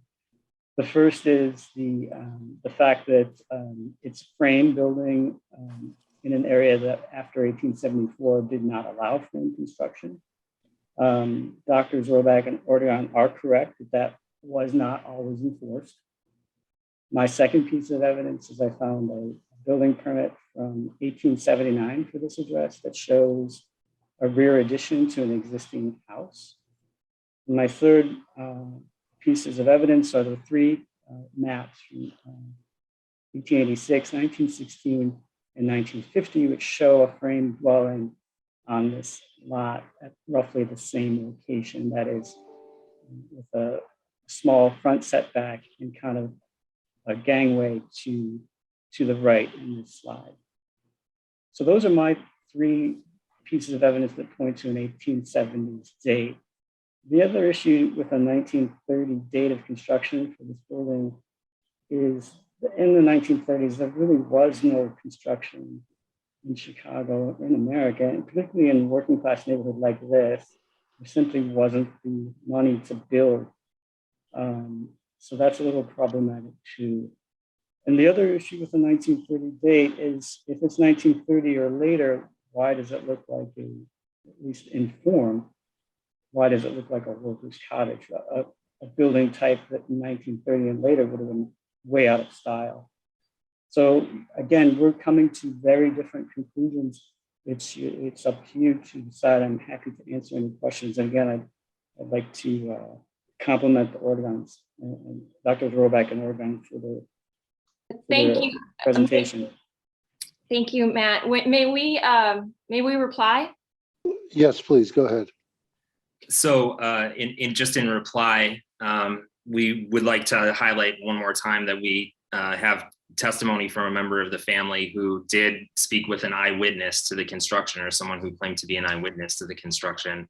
And we would also say that permits were not always filed, and during the Great Depression, money was tight. It's possible that this was built outside of a building permit. In terms of the 1879 addition, we agree that that was an addition to the original structure. I think that with respect to the fine argument presented by the city and Matt, we do have a different interpretation, and we would ask the commission to consider that perhaps this was a house that was built in the same footprint of the original structure during the 1930s. Thank you. Commissioner Osmond, you had your hand up. Yeah, a couple of questions, one for Matt and one for the owner. I'll put them together. So what repairs to the owners, what repairs have you done over the years where you've actually gone down to the studs, or how far down in the building have you gone? And what can you talk about that as to what you've found? Because you talked about the vinyl windows, there's no original windows left. Could you tell us more? There has been some water damage in the basement where the drywall had to be removed. We were able to view the studs and the poured concrete foundation, which is our understanding is not something consistent with 19th century construction. We also were able to view, due to damage inside of the walls and during the replacement of the windows in the 1980s, that there is BX wiring, which again, that is something that would have been more consistent with the 1930s, since houses were not electrified in the 19th century. And there is a lack of coal gas tubing, but there is natural gas service. Again, natural gas would have been consistent with the 20th century construction. Coal gas would have been the intermediary, and referring back to that slide with the table that has the comparison of the three structures, you can see that some of the heating and lighting, including the chimney configurations, don't support it in 19th century construction. And my question to Matt would be, when they put together the stylistic features of workers' cottages and highlighted them, could you talk to, maybe the owners can go back to that, and can you talk to that discrepancy or the stylistic features there, please, Matt? Sure, Commissioner. It's clearly my belief that this is an 1870s workers' cottage, but clearly one that has sustained changes over time. And that is, not inconsistent or not uncommon. You could find a workers' cottage like this in Old Town Triangle District. What I think has happened with this building is, obviously, we can just take it all apart. The siding is not original. It likely had a bracketed cornice, which is now gone. The windows in an 1870s cottage would have been single windows, punched openings. Here, the windows have been ganged together to create a picture window effect. When this happened, mid-20th century, when larger window openings became more popular. The other obvious change to this building is the enclosed front porch. That is also not consistent with what was there historically. That was not something that we saw. I do stand pretty strongly in my opinion that the raised basement was added to this building in 1925. Again, if you look at other cottages, frame cottages in Chicago, they often were raised after their original date of construction to add room. We found what's called a sundry permit for this building from 1925. Sundry permits were pulled for alterations, substantial alterations to buildings. And the work is not described in the permit, but I believe that based on the brick used in this foundation, that 1925 permit explains this raised basement condition.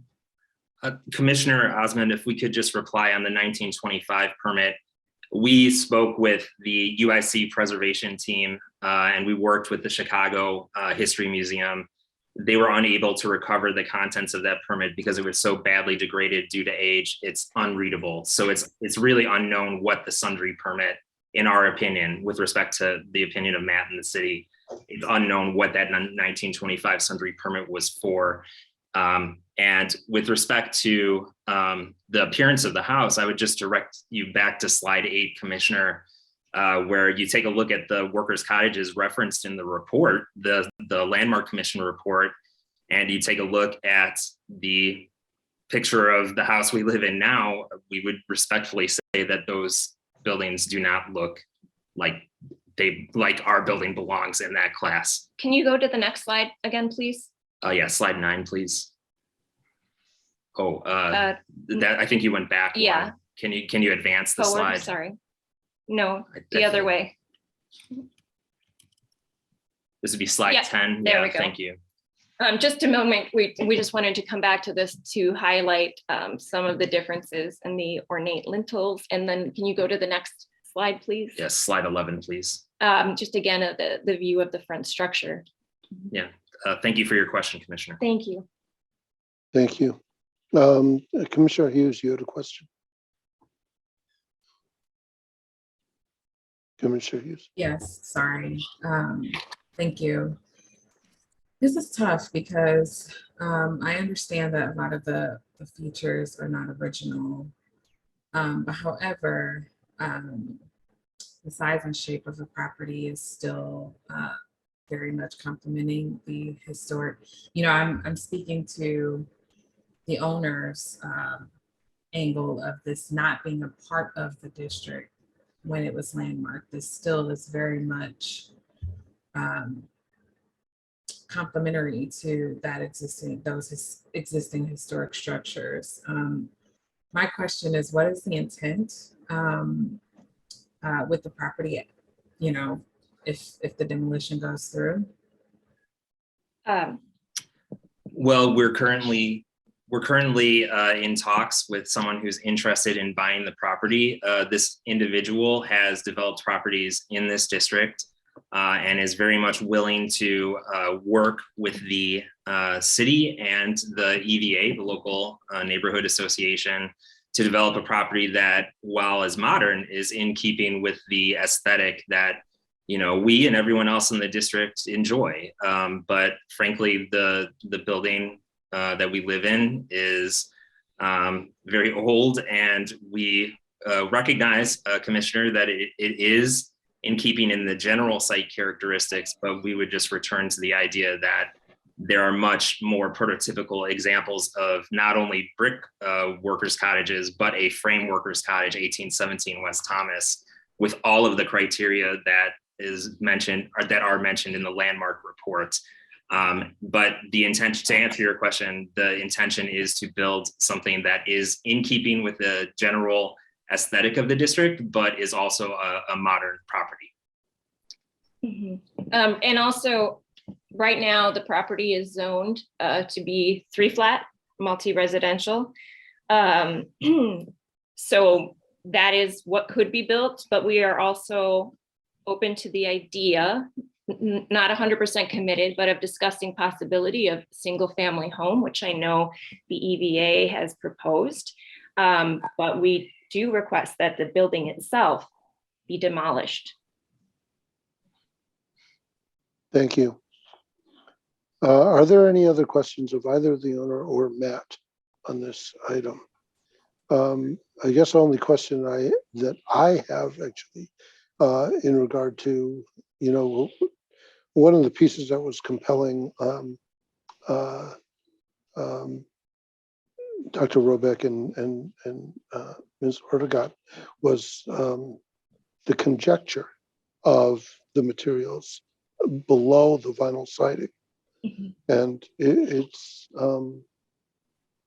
I wish we were, you know, we're able to tell DNA samples, right, for humans. And I'm trying to figure out, like, how do you tell the age of, you know, that brick and or anything below that vinyl siding, you know, to be able to test for that. Oh, I'm sorry. Go ahead.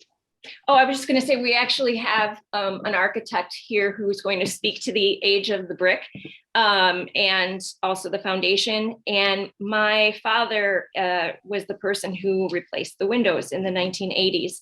And I have asked him also about the materials of the building, and the original is not there, nor is an outline. Yeah, currently the underneath the vinyl siding is asphalt shingle siding. We have historic photographs from the 1970s, family photographs that show that siding, and it's in an extreme state of disrepair. Thank you. Commissioner Cox, you had a question, and I'm going to ask the architect to make, the owner's architect to make a statement. Thank you. I am very much appreciating the two reports, extremely well done. I am trying to understand how many non-contributing buildings are there in the district, because if this is demolished, it's going to be replaced with another non-contributing building. So at a certain point, you get enough non-contributing buildings replaced with 3 flats, it wears away at the overall quality of the district. And so I've been on Google Street View, and there seems to have been a number of new buildings in the district, but I just can't understand how many have been done. So if Matt can give us a sense, are there 4 non-contributing buildings to date? Are there 6? If this is demolished, will this be the 7th? That's what I'm trying to determine. Sure, thanks, Commissioner. That's a great question. There are 197 properties in East Village District. Of that number, 33 are deemed preliminarily non-contributing, 17% non-contributing. So at the time of designation in 2006, there were already new buildings intervening in the district, as well as some vacant lots. So of the 33 non-contributing, 20 of those properties were either new construction or vacant. In terms of buildings that have been demolished since the district was designated, the number is 4. I'm sorry, 3. Mm-hmm. Yeah. And I could go through each of those if you wanted to do a deeper dive. Of course, any building that's demolished in the district, the new building that would take its place is subject to review by the Commission's permit review committee. So the 3 that were demolished, out of the 193 buildings in the district, there have been 3 demos, and they've all been replaced with contemporary structure. Subject to review by the Commission. So some of those are more of a progressive. Some of them are more of a replication of what a historic building in the district looks like. Okay. and those 3 that were demolished, were those contributing or non-contributing? Joyce, can we pull up my slide? Go to the end. Thanks.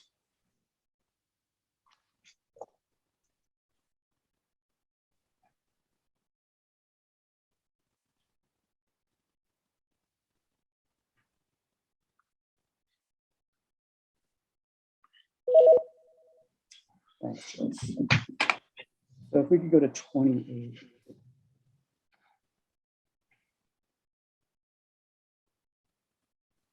Next one. Okay. So for this building in 2013, there was an application to demolish. The Commission disapproved that, and the applicant withdrew. And 5 years later, in 2018, the building had deteriorated to such a state that it was found to be dangerous and hazardous by the Department of Buildings. So the ordinance then required us to approve that demolition. So that's 1048 North Honore. Very, if you look at cottages in East Village and Chicago in general, the slope of the roof changes the earlier you go back. And this is a shallower slope, same kind of slope that we see at the subject property. Next slide, please. And then these are other frame buildings. Again, 2% of this district is frame. Vast majority is masonry, obviously reflecting that restriction on fire resistant construction. So at upper left, 1843, West Thomas, strangely, no status was assigned in the preliminary building catalog, whether this building is contributing or not, it's still there. And then to the right of that is 1817 West Thomas, obviously a wonderful example of a wood frame workers college. And then 1029 North Honore at the bottom. In 2005, PRC approved changes to this building based on the determination that the building prior to their approval was so altered that it no longer was contributing to the district. So that building basically had eaves on the entire facade and no original building openings. So the commission found the building to be non-contributing. The owner didn't demolish it, it's still there, but they changed the facade to a very contemporary look, and that's what you see in the photo. And next slide, please.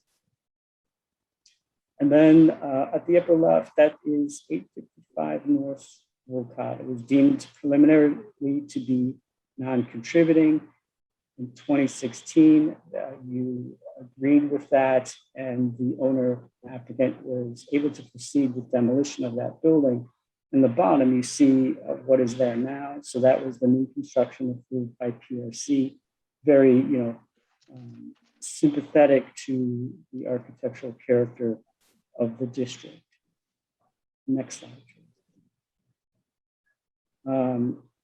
Again, this is 1033 North Honore. It's at the rear of the lot, which you can't really appreciate from this photo. So there was likely a building in front of this originally. In 2005, the building was deemed to be non-contributing. I'm not sure if there's another slide. That's the end. So that's kind of the picture. If you need more of a breakdown, I have it in front of me. Thank you, Matt. Mr. Chairman, could we be allowed to respond? I think we have some relevant information. Sure. We're going to be quick about this. Very quickly. So 1048 North Honore, this also appears in our report as section 6. The commission did rule against demolition. It was demolished due to dilapidation. Unfortunately, the owners have been unable to actually sell or develop that property, the Sank family, and they are now stuck with an empty lot that they apparently cannot build on or sell. I would encourage everyone on the commission to look at section 6 of the report. We believe that's a cautionary tale of what could happen to our property. And then with respect to 855 North Wolcott, the one that's consistent with the aesthetics of the district, that happens to be the same developer that we are in talks with right now, the person who developed that property. Thank you. Thank you. Commissioner Jerkowitz. Sure. Thanks, Chairman. I just had one question. I think it's for Matt regarding the windows. I think you said that the ganged up windows on the front would not be sort of typical if this were built in the period that you said. So to me and if that's true, then to me that the facade has been, pretty altered, and all we're really saving is the shape of the building. And, we don't have any idea what the details of this building should be, so I just wanted to confirm that. And then probably not what the owners would want to hear, but if you're thinking about a single family, really, I believe you could probably make it work within that shape. And I know that's probably not your preferred route, but anyway, that's just, the question was first really about the windows, and if those are, that configuration is likely a new or a change to what was originally built. Thanks, Thank you. Commissioner. Thanks, Commissioner Jakovich. Yeah, I really, when you look at the workers' cottage building type in Chicago in their original configuration, while many have been changed, the original configuration would have been a single double hung sash window in each opening, not ganged together. I think the grouping of windows and larger openings was a result of technical changes, particularly in masonry construction when steel lintels were developed that allowed for wider window openings that made these wider ganged windows fashionable, and beginning with the development of loose laid steel lintels in masonry buildings, and then it trickled down to frame buildings. Just the fact that you could get a grouping of windows together to provide more light and vent into a room was obviously attractive, and it wasn't something that people really were thinking about in the 1870s. So yeah, the windows certainly, that configuration is not original. Thank you. I'm going to go with Commissioner Hughes had a question and Commissioner Tolliver. Yeah, I know the argument right now is when the property was actually built, which also determines whether or not it's a part of the district. But I also think that there's, I mean, this is a really old district, and there's been some inequities in the landmarking process based on timelines, right? Like some of our newer buildings that deserve landmarking have been demolished because of their timeframes. And so, you know, I'm also coming from the lens of, if this is not technically a part of the district, does it still deserve to be landmarked? And I believe it does, based on the size and shape and other attributes of the property that's not necessarily when it was built. So just wanted to present that perspective. Thank you. Commissioner Tolliver.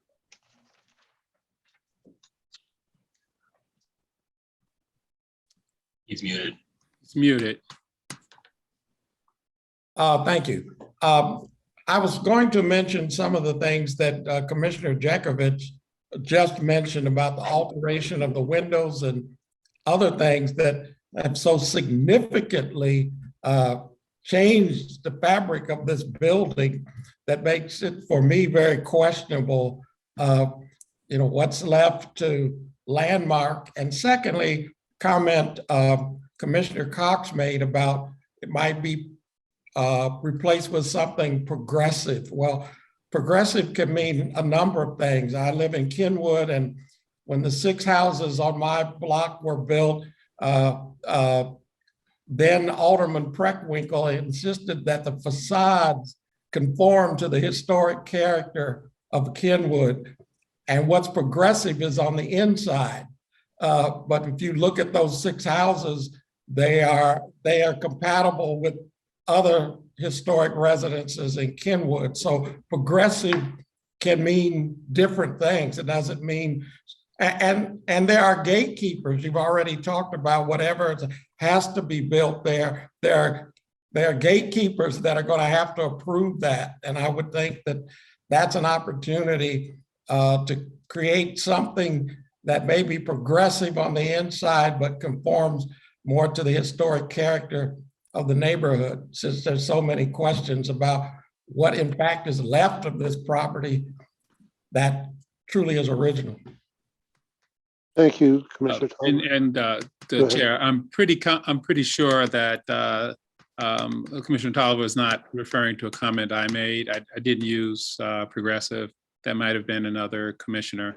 No, you used the word, you did say progressive. Maybe I took it out of context, but that you said something about replace it with something progressive. No, what I think I'm trying to articulate is that historic district is not about each and individual property owner and their right to demolish or not demolish, or to have to go through a process if they choose to try demolition. A historic district protects all of the owners from unwanted encroachment in a district. This is their safeguard. They're in a historic district. They know that there cannot be capricious demolition. So, I mean, while I'm very mindful of the owner's right, I'm more mindful of the other 192 residents of the district who do not expect to see demolition in a historic district. So that's a larger kind of philosophy. These districts are for the benefit of those who live there, and quite frankly, the entire city. So we have to be really, really careful that someone who owns the property next door did not expect to see a 3-flat, whatever style it's in, next to them because they are in a historic district. And so that's my concern. What are the people, what were the expectations of the people who live on that block? That they were in a historic district, they would not see demolitions with great frequency. That's why they signed up, I think, assuming that there was a consent when this district was originally proposed.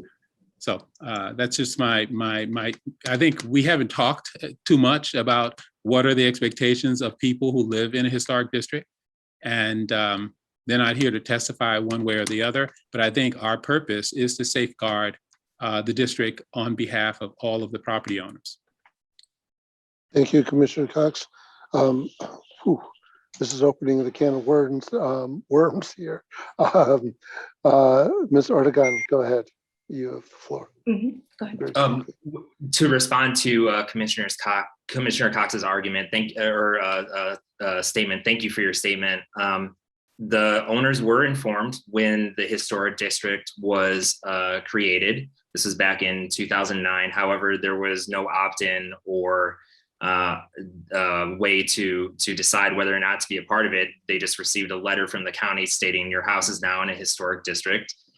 Because it was determined as non-contributing, they understood that they might be able to sell it and have it demolished at some point. And the alderman at the time, Manny Flores of the First Ward, had assured them that this historic district would not impinge on their right to sell.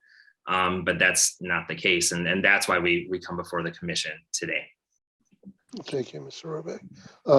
Commissioner Osmond. Things. One, where are we going to hear from the architect or not? Yeah, that's what I was hoping to do that. Yeah, and then I just understand Commissioner Jacobich mentioned about what are our rights as a commission to approve based on a single family dwelling going in there rather than 3-flat that respected the historic homes, or is that another committee that we never get to say anything about it? I'm going to have Deanna kind of address. I believe that's a PRC issue, but Deanna, could you? Sure, Commissioner, thank you. So really the zoning would dictate whether, what type of scale and use we're talking about. The permit review committee would absolutely review the exterior parameters of the new construction so that it is compatible in the general location, siting on the site, the overall scale and size relative to the historic context. So the commission would not be able to say it needed to be a single family home or a 2-flat or a 3-flat, depending on what zoning would allow. Okay, thank you. Ms. Ortegon and Dr. Robeck, your architect, you said is here? Yes. If they could yes, David talk, Cornett. if you do a very quick briefing, please. Yeah, and I think he can speak more to the year of of your construction that is in question. Yes, so we'll turn it over to Mr. Cornett. Yes. Hi, good afternoon. Can you hear me all right? We can. Okay, great. Commissioner Wong and other commissioners, thank you for inviting me.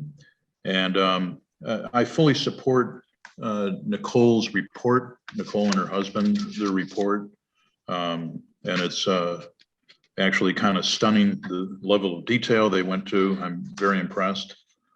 I reviewed, and I did a walk through the property, and I can say that the foundation is clearly from, at the very earliest, the late 20s, and maybe perhaps later.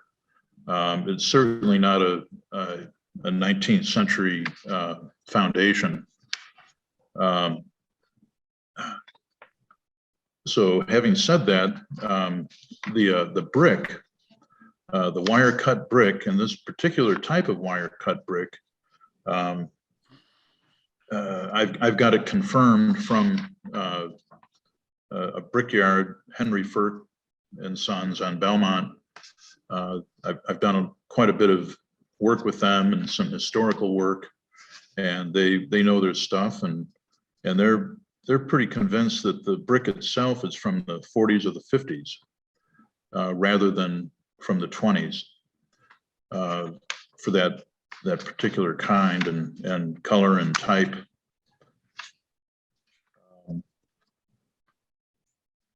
There's nothing on the exterior of the building that I can say is significantly, historic. The front door is probably from the 50s, and then, of course, the windows have all been replaced, and the siding.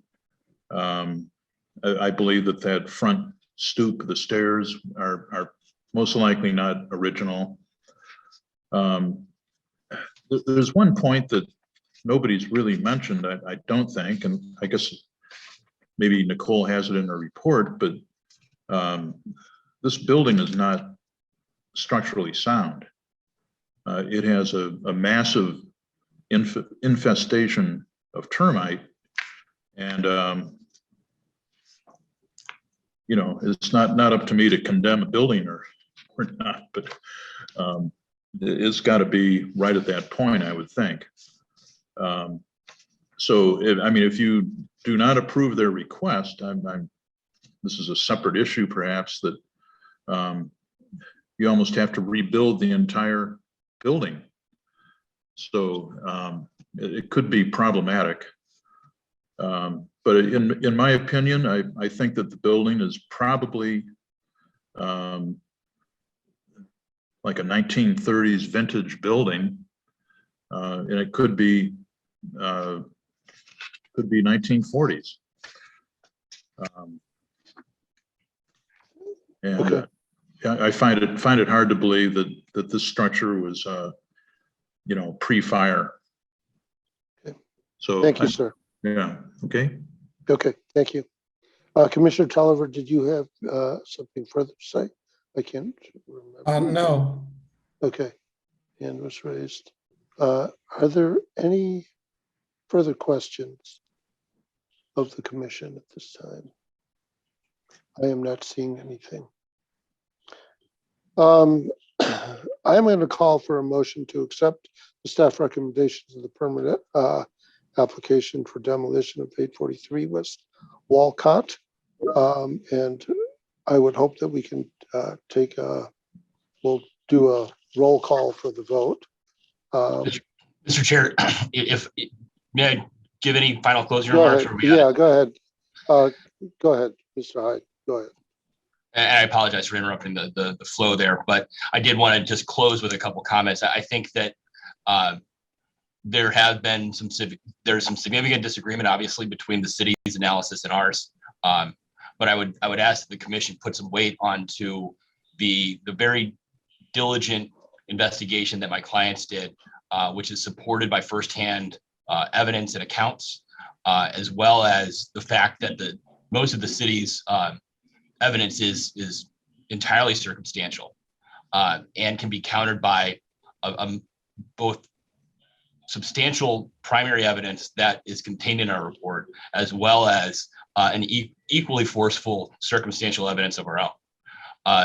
And while I understand the balancing that this commission must do and the important function that it serves, I would ask that the commission take into account family's needs, and the fact that this building looks nothing like, other than in general form, buildings that are indeed that have been found to be contributing. And as has been mentioned several times on an initial survey in both the specific investigation into this neighborhood, as well as the general Chicago Register of Historic Places, this building does not appear in either of those as a contributing building in any manner. And that some weight should be given to that. And with that, I appreciate the time that we've taken this afternoon. I think the questions were illuminating, and we really appreciate the commission's time. Thank you, Mr. Hyde. Sorry. So as a reminder, for the motion, we are looking at this this building as to whether it is contributing to the landmark district or not contributing. Currently, it is not, and the staff's recommendation is that based on their evidence and their studies that it is a contributing building. The owners have taken it upon themselves for an extensive report indicating to oppose that. So with that. So Chairman, can you just make, I just want to make sure. So yes, you vote yes, you're voting what? If you're voting no, you're voting. So we got to make the motion first. Oh, the motion, okay. Yeah, the motion has to accept the staff recommendation. There has to be a second on that, and then we can vote whether it's yes or no. And the yes would be that they accept the staff recommendation that it is a contributing building. If you vote yes, if you vote no, you're saying that it is not contributing. So we'll start with the motion. Is there a motion to accept the staff recommendation for the permanent application for demolition of the 843 property located at 843 West Wolcott Avenue?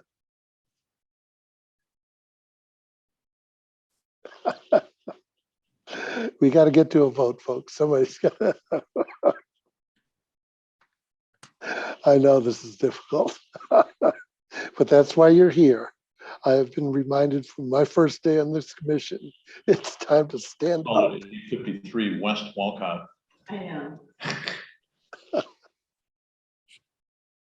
I motion for us to accept the staff recommendations. Thank you. Commissioner Hughes, there is a motion. Is there a second?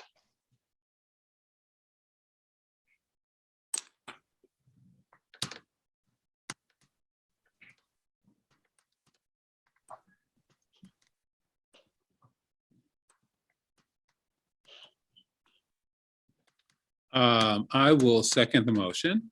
Okay, Just so Commissioner that Cox. we can get, just so we can get to a vote. Thank you. Commissioner Cox seconds that. So we will do a roll call. So again, if you vote yes, you're accepting the staff recommendation that this is a contributing building to the landmark district. If you vote no, it is you're saying that it is not contributing. Now I will start with Vice Chair Commissioner Jekowitz. Yes or no? No. Commissioner Osmond. No. Commissioner Ponce. No. Commissioner Tolliver. No. And I also vote no as well. So we have 2 for yes and 1, 2, 3, 4, 5, 6 as no. If I count this correctly, 5 is no. 6 is no. 2 for yes. This means that the property can be demolished. This means the property can be demolished.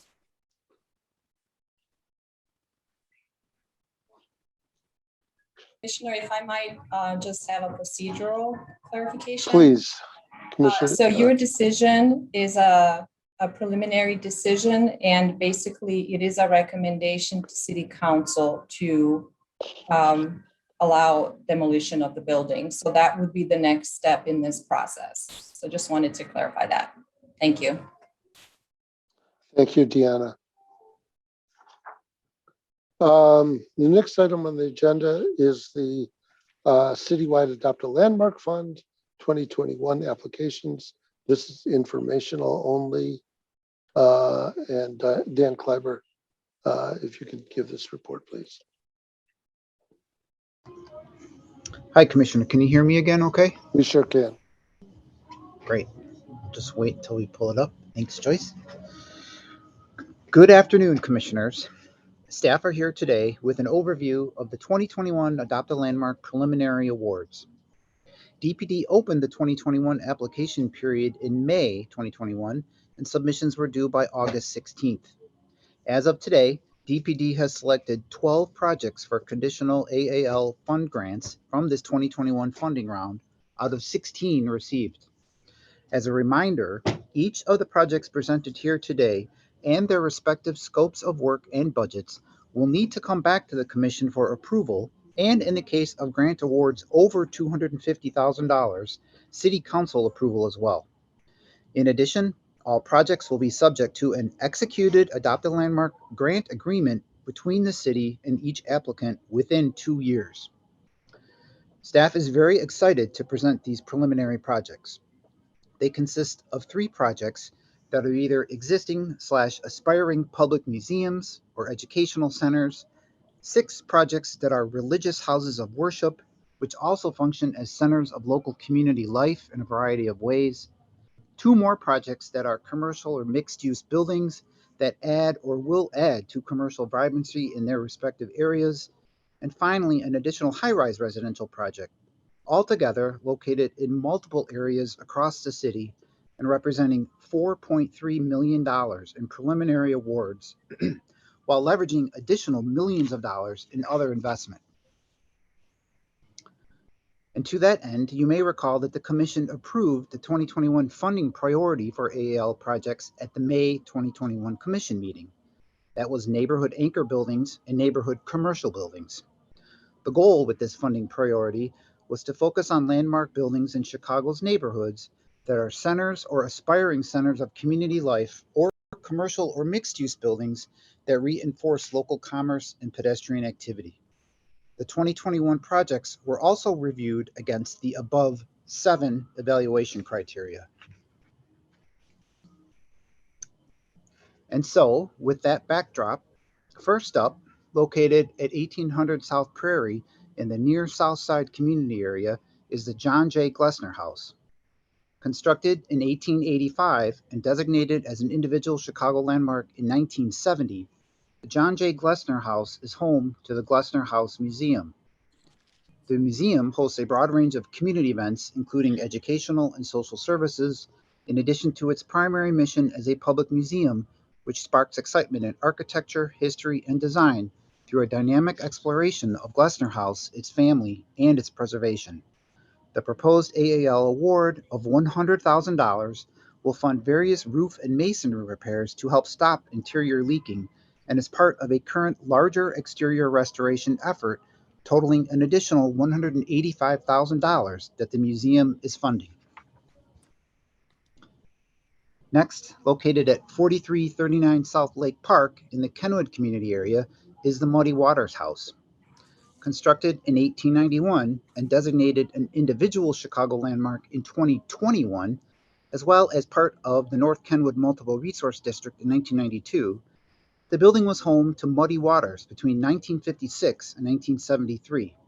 Considered by many to be the father of Chicago blues, Muddy Waters' migration from the Mississippi Delta to Chicago in the middle of the 20th century mirrored many African Americans who fled the Jim Crow South. When completed in the future as the Muddy Waters Mojo Museum by Chandra Cooper, the Muddy Waters House will become a place for music, learning, and community events. The proposed AAL award of $250,000 will fund a variety of exterior restoration work and limited interior work to the building, and will leverage a $50,000 grant already received in 2020 from the African American Cultural Heritage Action Fund via the National Trust for critical Phase 1 repairs to the building. Next, located at 6427 South St. Lawrence in the Woodlawn community area, is the Emmett Till and Mamie Till Mobley House.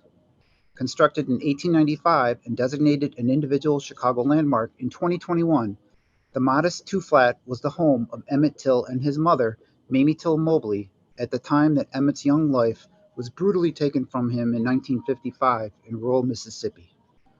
When completed in the future as the Emmett Till and Mamie Till Mobley House Museum by Blacks and Green, the building will become a site for commemoration, celebration, and continuation of the legacies of the Till family and the Great Migration in the Till House. The proposed AAL award of $249,541 will fund a variety of exterior restoration work on the property, which was acquired in 2020 by Blacks and Green.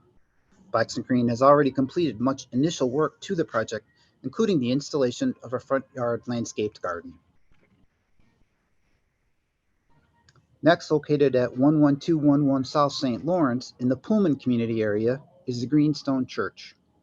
Constructed in 1882 and designated as part of the Pullman Landmark District in 1972, the Greenstone Church has been home to the Greenstone United Methodist Church since 1896. In addition to being a house of worship, the church hosts multiple community groups such as Boy Scouts, After School Matters, the historic Pullman Foundation, as well as being located within the Pullman National Monument.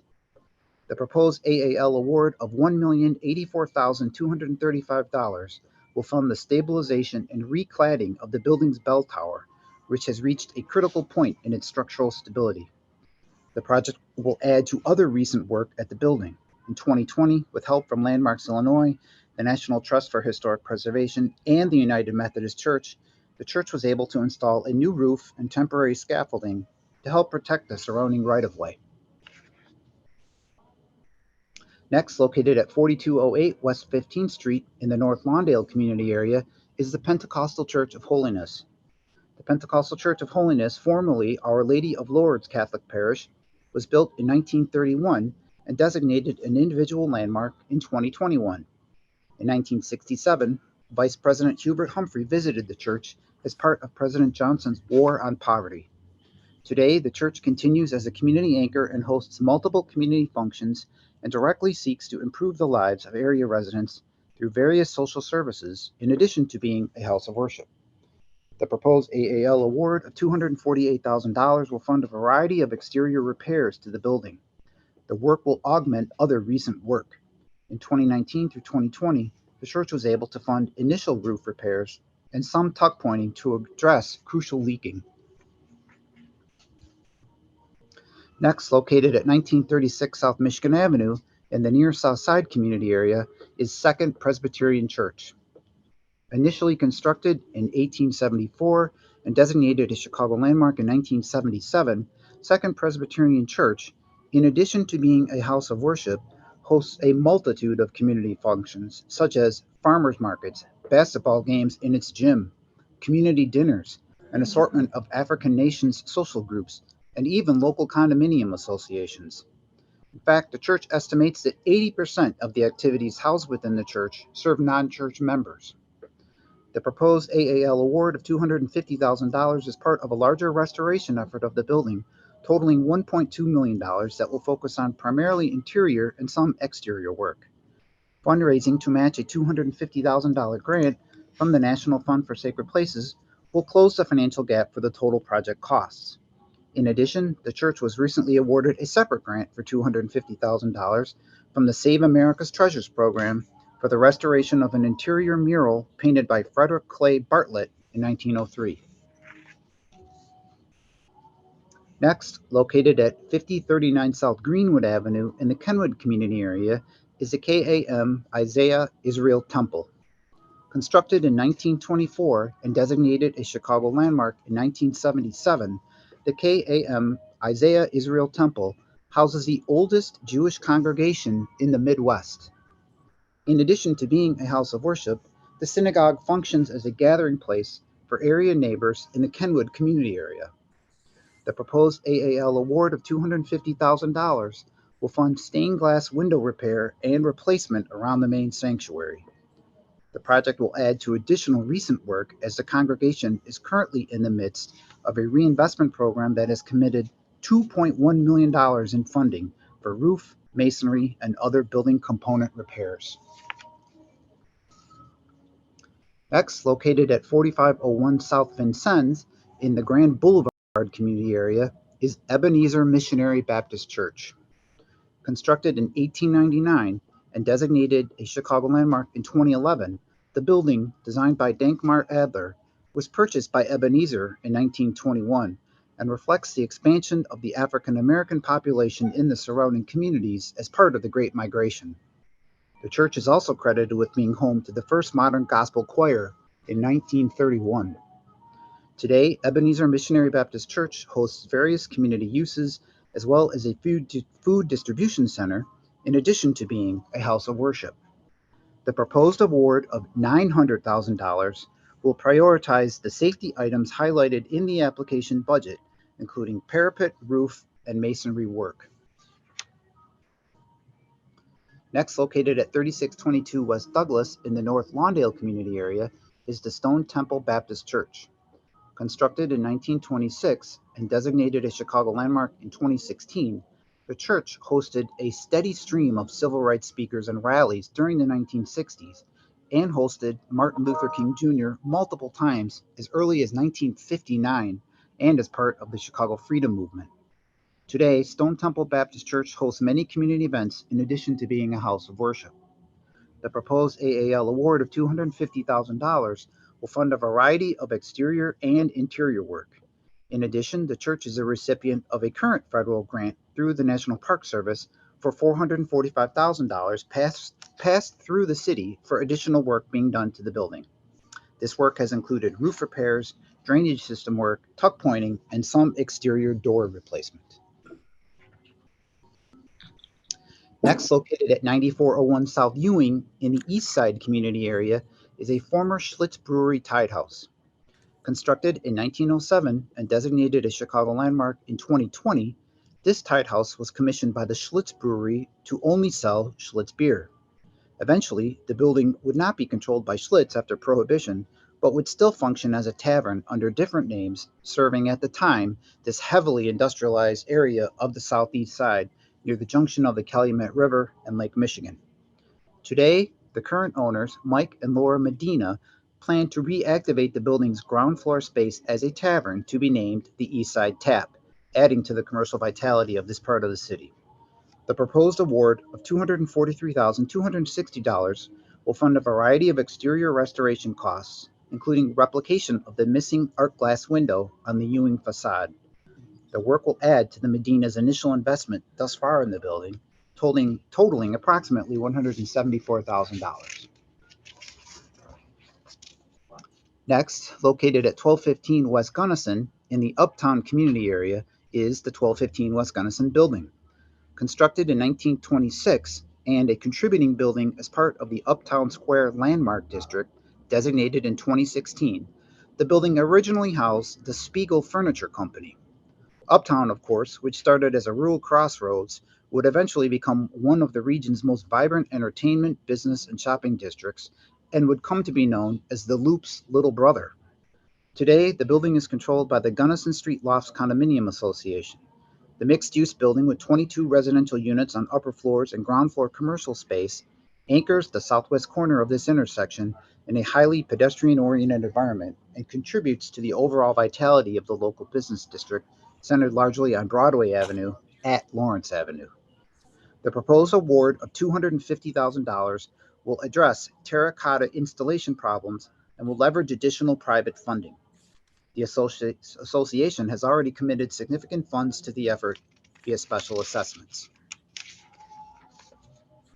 And finally, located at 6901 South Oglesby in the South Shore community area, is the 6901 Oglesby Cooperative Apartment Building. Constructed in 1929 and designated a Chicago landmark in 2008, the 11-story English Gothic apartment tower building is an excellent example of this building type, which contributed to Chicago's lakefront skyline on the north and south sides. The building was also an early example of a cooperative form of ownership where individuals could own their own apartment. Today, the building is controlled by the 6901 Oglesby Condominium Association and consists of 40 dwelling units. The proposed award of $250,000 will help fund masonry work, especially at the parapet level on the Oglesby facade. The project will supplement Phase 1 work to the building, which is currently underway and represents an investment of approximately $1.2 million by the building's owners. And that will conclude our presentations of the 2021 Adopt a Landmark project selected thus far. And again, just as a reminder, each of these projects presented today and their respective scopes of work and budgets will need to come back to the commission for approval. And then, as I said, in the case of grant awards over $250,000, city council approval as well. And in addition, all projects will be subject to an executed Adopt a Landmark agreement between the city and each applicant within 2 years. Thank you. Thank you, Dan. Does the commission have any questions of Dan regarding this wonderful report? Just real quick, Dan, this totaled how many million? 4.3 million. 4.3 million. 2020, there was what, half of that? In 2019 was our last real funding round, and we committed for 4 projects at that time, essentially for more or less $1 million. So wow, many more that's projects. amazing. Yes, that's great. Love to see that continue to build up, and hopefully we'll get to a $10 million Adopt a Landmark pretty soon. We hope so. This is great. Thank you, sir. Thank you. Next on the item. Hey, yes. Yeah, I wanted to just compliment the staff and some of our preservation partners in the community for getting out the word about this extraordinary tool that we have. The shape and the variety of the applicants is markedly different than it was 2 years ago. And it's kind of wonderful to see these kind of everyday preservationists stepping forward who have been the stewards of these properties, doing the best they can, continuing to keep their congregations in the community. So they effectively are the preservationists. They've done this for decades, and it's just thrilling to see the city be able to make a contribution to their work and to see a much healthier distribution of awards across all geographies of the city, all ethnicities, the mercantile buildings, the religious institutions, the houses. This is really what our preservation portfolio should look like today. And so I hope, all I could keep thinking of, I was sitting here thinking, how can we get more millions in this fund so that we can do more of this work? But this is a fantastic result of some serious work on the part of staff and our partners out in the community. So just wanted to make sure they understood that we've done something pretty extraordinary here, and I think the commission should be very proud. Thank you, Commissioner Cox. Absolutely. I totally echo your words. And this is really, really meaningful to the city. All right, let's go to the Permit Review Committee reports. And Commissioner Jekowitz. Thanks, Chairman. The Permit Review Committee reviewed 6 projects at its November 4th, 2021 meeting. All 6 projects were approved with conditions. The report summarizing the scope of the proposed projects and the committee's decisions was included in your packets. This report is for your information and for the record. Thank you, Commissioner. And if I could call on Larry for the report. Sure. For the month of November, staff reviewed 153 permit applications. 3 of these relate to projects reviewed by the Permit Review Committee. A total of 173 reviews were performed by staff. The average number of days to issue the approval or corrections was 3.1 days. Thank you. Any questions regarding the Permit Review Committee reports? Thank you. Having none, next item are the announcements scheduled for the 2022 regular commission meetings as well as 2022 permit review committee meetings. So the schedule of the 2022 commission and permit review committees has been finalized. The dates are posted on the commission's website at chicago.gov/CCL. If you regularly attend, please see the schedules, as there are several months where it is not practical to meet on the first Thursday. January's meeting will be held on Thursday, January 13th. So please be aware of that. And with that, I think we're all done. I'd like to request a motion to adjourn. Is there a motion? Sorry, can I say? Commissioner Hughes, please. Sorry, thank you. I was just going to say a few words. This is our last meeting of the year. Super exciting. Great job, guys. I just want to say to echo Commissioner Cox's points about the empowerment of a lot of our preservationists coming forward now. The grassroots, it's happening in a lot of our communities now. It's really powerful. And I will also say there's a lot of curiosity on different platforms now. I find myself speaking in different atmospheres and people just curious about the work that we do and what is Landmarks, what is the commission, what is your work about? And so I think what we're doing is really powerful and really great, and it's spreading. And I'm just so thankful to have served another successful year with all of you. And that's what I wanted to say to close out our last meeting. Thank you, Commissioner Hughes. So are you saying that you're going to be our website? You'll be our social media provocateur for the commission. That's great. No, and I regularly see your posts on LinkedIn. So thank you so much for everything that you do. Anybody else before we motion to, and you did motion to adjourn. I did. So moved. Is there a second? Really? Second. Thank you. All in favor? There was a little gun shy after that demo earlier. No. All in favor, say aye, please. Aye. All right. Permit review committee meeting. Commissioner Jackowitz, when does that start? Shall we say 10 minutes? Okay, there you go. Thank you, folks. This has All been right, a great holiday, year. everyone. Happy holidays. Yep. Happy holidays. Thank you. Take care. Bye-bye.